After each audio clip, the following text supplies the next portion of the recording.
Bạn có bao giờ tự hỏi, khi màn đêm buông xuống, giữa những cánh đồng hoang, dưới gốc cây cổ thụ, hay bên dòng sông lặng lẽ, liệu có những linh hồn nào đang dõi theo chúng ta? Người Việt từ ngàn đời nay tin rằng, khi một con người rời khỏi thế giới này, linh hồn của họ không biến mất hoàn toàn.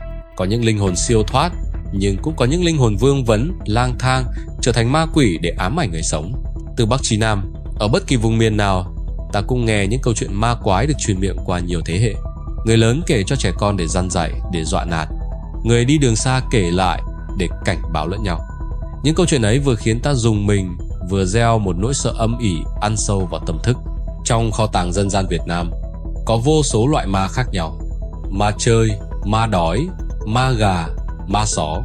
Nhưng có 5 loại ma đặc biệt ám ảnh, được nhắc đến nhiều nhất, gắn liền với những truyền thuyết rợn người và những nỗi sợ hãi tập thể. Đó là ma da, ma chành, ma só, ma cây và ma gà. Mỗi loại ma đều phản ánh một khía cạnh trong đời sống của người Việt cổ xưa: nỗi sợ thiên nhiên, nỗi lo chiến tranh, bệnh tật, hay niềm tin vào thế giới tâm linh.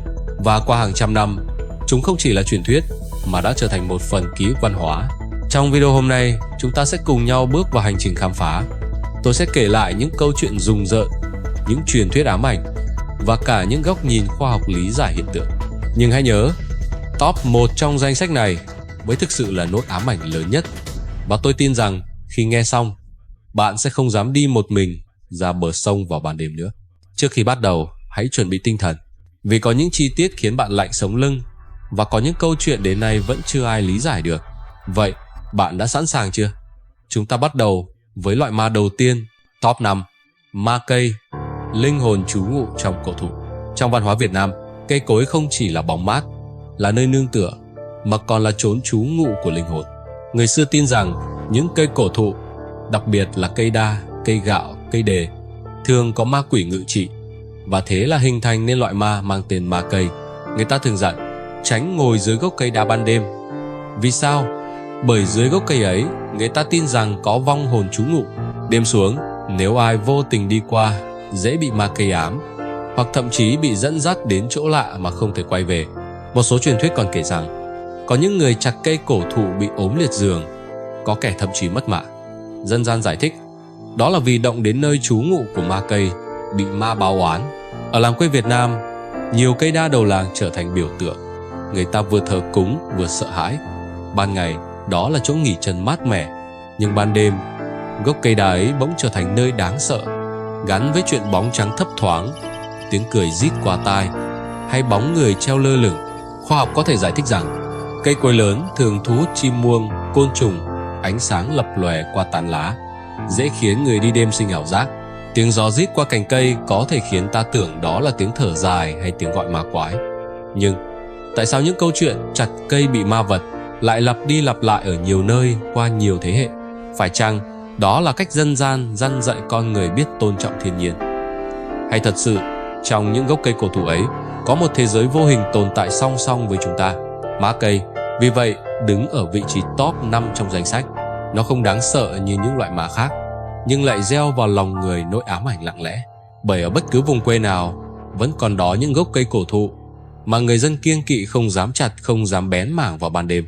Và nếu top 5 chỉ mới khiến bạn rùng mình nhẹ, thì top 4, loại ma thường dẫn lối con người lạc vào đêm tối, chắc chắn sẽ làm bạn phải rợn gáy nhiều hơn.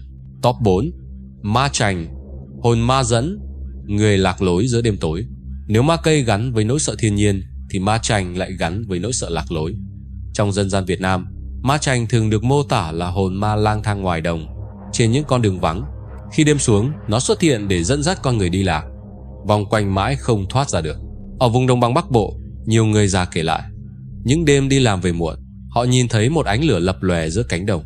Ánh lửa ấy nhấp nháy như ngọn đèn treo xa xa. Người ta tò mò đi theo, nhưng càng đi, ánh lửa càng xa, càng quẩn quanh, đến khi mệt lả thì phát hiện mình vẫn đứng ngay chỗ cũ. Người ta tin rằng đó chính là trò của ma chành. Có câu chuyện kể rằng một người đi gặt về khuya, thấy một bóng trắng đứng xa xa, cứ đi trước dẫn đường, nghĩ rằng là người cùng làng. Anh ta bám theo, nhưng đi mãi không thấy đến làng, chỉ toàn ruộng hoang và bờ mương tối om. Đến khi quay lại thì bóng trắng biến mất, anh ta lạc giữa đồng cho đến sáng. Theo dân gian, ma chành thường hiện ra ở những nơi nhiều người chết trận chết oan hoặc nơi có nhiều mồ mả. Nó dẫn dụ người đi đêm, khiến họ rơi vào trạng thái hoang mang, mê muội, thậm chí bị bệnh sau đó. Khoa học hiện đại cho rằng hiện tượng ánh lửa lập lòe ngoài đồng chính là ma chơi, ngọn lửa khí metan thoát ra từ xác động vật hoặc mộ phần. Khi gặp oxy, khí này bùng cháy thành ánh sáng xanh ma quái. Còn chuyện đi lạc giữa đồng có thể do con người hoảng loạn trong đêm tối, mất định hướng rồi tự vòng quanh theo bản năng. Nhưng nếu chỉ là khí metan hay mất phương hướng, thì tại sao nhiều người khẳng định họ đã thấy bóng trắng, nghe tiếng cười khúc khích, hay thậm chí cảm nhận có bàn tay vô hình dẫn họ đi? Ma chảnh, vì thế, không chỉ là lời giải thích khoa học đơn giản, nó còn là biểu tượng của nỗi sợ khi phải đối diện với bóng đêm, khi con người mất đi phương hướng trong không gian rộng lớn. Nó nhắc ta nhớ rằng giữa cánh đồng bao la hay trên con đường vắng, ta có thể không hề cô độc như ta nghĩ. Đó là lý do ma chảnh được xếp vào vị trí top 4 trong danh sách. Nó không trực tiếp gây chết chóc như ma già, nhưng cái cảm giác bị ai đó vô hình dẫn dắt, khiến ta lạc lối giữa đêm tối, đủ để khiến bất kỳ ai rùng mình.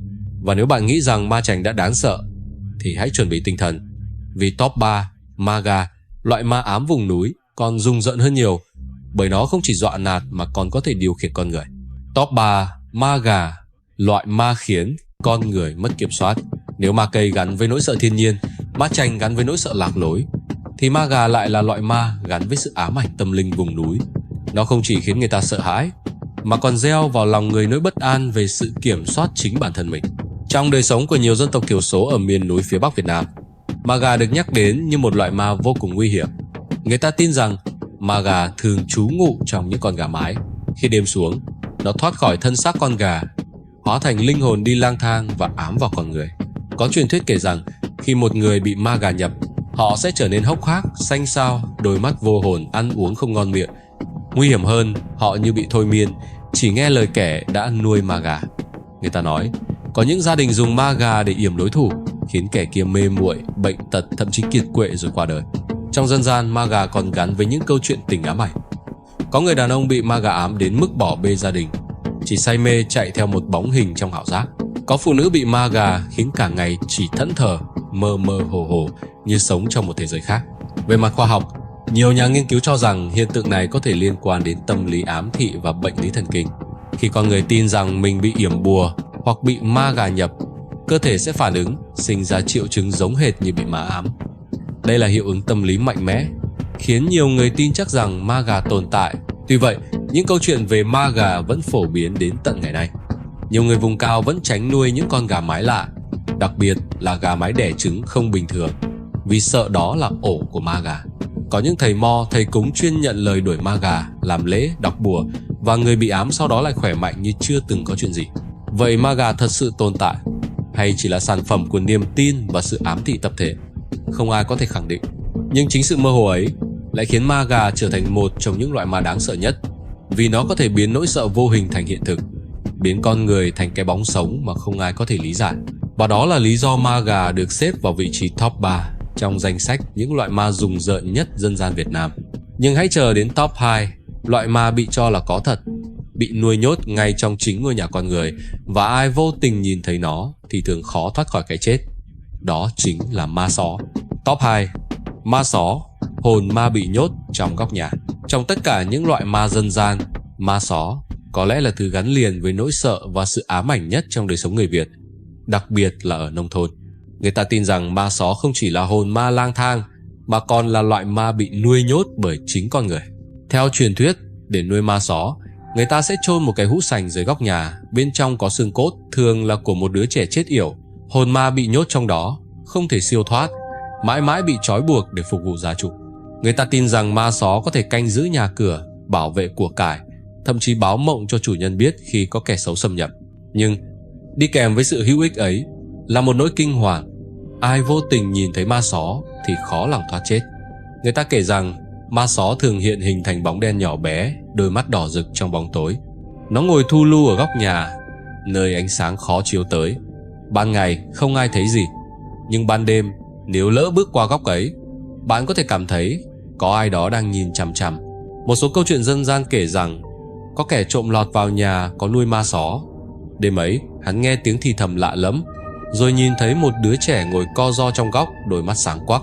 Quá hoảng sợ, hắn chạy ra ngoài, nhưng chẳng bao lâu sau đột ngột phát bệnh rồi chết trong đau đớn. Người ta bảo đó là do ma só báo oán. Đáng sợ hơn, ma só không bao giờ được phép bỏ đói. Chủ nhân nuôi ma phải thường xuyên cúng bái. Nếu không, ma só sẽ nổi giận, gây tai ương cho cả nhà. Điều này khiến nhiều gia đình mang tiếng giàu có nhờ nuôi ma, nhưng sống trong nỗi sợ hãi ngấm ngầm. Về mặt tâm lý học, ma só có thể phản ánh sự lo lắng và ám ảnh tập thể của xã hội xưa. Con người muốn tin rằng của cải của mình được một thế lực vô hình bảo vệ, nhưng đồng thời lại sống trong sợ hãi vì cái giá phải trả. Nhiều học giả cho rằng ma só chính là bóng đen của niềm tin và sự tham lam trong xã hội. Thế nhưng, dù giải thích thế nào đi nữa, truyền thuyết về ma só vẫn tồn tại mạnh mẽ. Ở nhiều nơi, người ta vẫn truyền tai nhau: nếu đi vào một căn nhà lạ, tuyệt đối đừng nhìn vào góc tối, kẻo chạm mắt với ma só. Ma só vì thế xứng đáng đứng ở vị trí top 2. Nó không chỉ là nỗi sợ siêu nhiên mà còn là biểu tượng cho những bí mật trong bóng tối của chính con người. Và cuối cùng, chúng ta đến với top 1 Mada. Đây mới chính là loại ma khiến dân gian rùng rợn nhất, vì nó gắn liền với cái chết oan nghiệt và nỗi ám ảnh kinh hoàng từ sông nước Việt Nam. Top 1 Mada, nỗi ám, ảnh kinh hoàng từ sông nước. Trong tất cả những loại ma dân gian, Mada luôn được nhắc đến nhiều nhất và cũng đáng sợ nhất, bởi nó gắn liền với nỗi ám ảnh muôn đời của người Việt, cái chết oan khuất dưới dòng nước. Người ta tin rằng Mada là linh hồn của những kẻ chết đuối, vì ra đi trong đau đớn tức tưởi họ không thể siêu thoát. Hồn ma ấy chìm dưới đáy sông, đáy hồ, ngày đêm trực chờ kéo thêm một người khác xuống để thay thế mình. Dân gian vẫn truyền đi sông đi suối phải cẩn thận, kẻo ma ra níu chân. Những câu chuyện này không chỉ để dọa trẻ con mà còn để cảnh báo người lớn. Ở miền Tây, nhiều gia đình mất con khi đi tắm sông vào buổi chiều tối. Dù bơi giỏi, đứa trẻ vẫn bị hút xuống một cách bí ẩn. Người ta tin chắc rằng đó là ma già bắt đi. Có những thủy thủ đi ghe nửa đêm kể lại họ thấy một bóng người lững thững trôi theo dòng nước. Tưởng xác chết, họ trèo lại gần, nhưng bóng ấy tan biến, chỉ còn mặt nước lạnh lẽo. Có người chài lưới kể rằng khi ngụp lặn dưới sông, họ cảm giác như có bàn tay lạnh buốt kéo lấy chân mình. Dù không thấy gì, nhưng sự ám ảnh ấy khiến họ không bao giờ dám lặn một mình nữa. Về mặt khoa học, có thể đó là dòng chảy ngầm, những xoáy nước bất ngờ, hoặc do cơ thể bị chuột rút. Nhưng dù lý giải thế nào, nỗi sợ ấy vẫn quá thật với những người đã từng chứng kiến. Và khi cái chết đến trong sự ai em lặng của dòng nước, người ta dễ tin rằng đó là do ma già. Ma già đáng sợ không chỉ vì nó cướp đi mạng sống, mà còn vì nó khiến con người hoang mang liệu dưới làn nước kia có một đôi mắt vô hình đang chờ ta trượt chân xuống.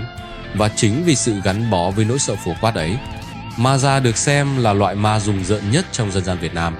Nó không cần hiện hình, không cần xuất hiện ghê rợn, chỉ cần một dòng sông tối tăm, một cái bóng phản chiếu dưới nước là đủ để trí tưởng tượng của con người run rẩy. Vậy là chúng ta đã đi qua top 5 loại ma trong dân gian Việt Nam khiến ai nghe cũng rùng mình. Ma cây, linh hồn trú ngụ trong cổ thụ. Ma chành, dẫn lối kẻ đi lạc. Ma gà, ám vào con người khiến họ mê muội. Ma só, bị nhốt trong góc nhà, vừa canh giữ vừa gieo rắc kinh hoàng. Và cuối cùng, ma đà, nỗi ám ảnh sông nước, cái chết oan nghiệt kéo dài qua nhiều thế hệ. Những câu chuyện này với người thì là truyền thuyết, với kẻ khác lại là sự thật hiện hiện. Dù khoa học có lý giải thế nào đi nữa, thì nỗi sợ ma vẫn sống mãi trong tâm thức con người Việt Nam, như một phần của văn hóa và ký ức tập thể. Và câu hỏi đặt ra, bạn tin rằng những loại ma này chỉ là sản phẩm của trí tưởng tượng hay thực sự tồn tại quanh ta, trong từng góc tối, từng khúc sông, từng cánh đồng vắng? Hãy để lại suy nghĩ của bạn bên dưới. Và đừng quên theo dõi Chưa Giải Mã, vì ngoài kia còn rất nhiều bí ẩn đang chờ bạn khám phá